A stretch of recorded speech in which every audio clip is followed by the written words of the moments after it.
To education, students of the IBB University in Niger State have barricaded the entrance of the Niger State House of Assembly, demanding a compulsory review of their tuition fee. Ibrahim Babangida reports.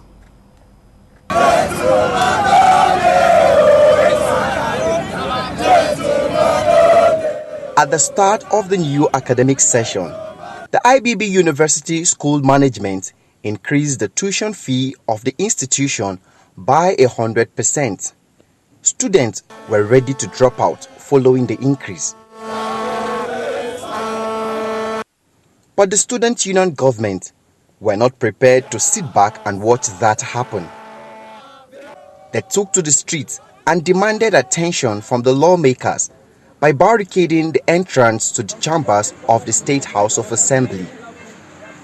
Their demands are simple. It's been 3 weeks now that the House of Assembly told us, or should I say they gave us this assurance that they would go back to the drawing board, sit down and re-strategize a befitting amount that is going to be at a bearable minimum for every student to pay. On which that day we concluded, which is, if I'm not mistaken, it was on 1st September. We are no longer patient about this issue. We are impatient at the state because lectures are going on in the school. The lecturers are not, I can say that most lecturers are not happy, but I think they don't just have the medium, because there is no lecturer that will be happy to come to the class that he used to lecture at least over 300 students and he's coming to see just 20, 30. Now, as a non-indigenous, it seems I'm the worst hit. Like I have younger ones, I have friends that are non-indigenous that could not afford that. If an indigenous will not afford half of a non-indigenous school fees, then what do you expect the non-indigenous to do? In my association now, I have over 100 students that have not resumed back to school because they don't have funds.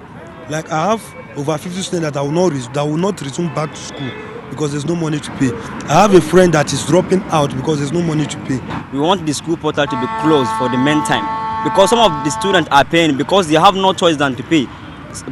Let me say the 100 level, for example, they don't have their matric number, so they don't have any alternative than to pay so that they will retrieve their matric number for their academic activities such as tests and attendance. Actually, we're on the process of trying to make sure that they reduce the school fees even before they came here. This is not their first time of coming here.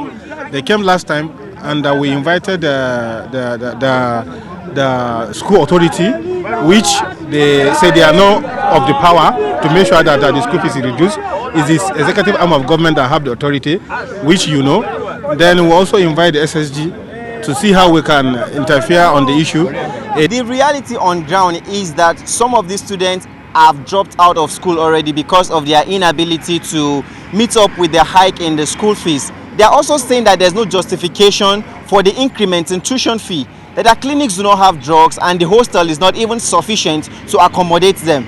As it stands, majority of the students are yet to resume school, although there are some in school, but the ones out there are saying that they cannot go back to school if the school fees is not reduced.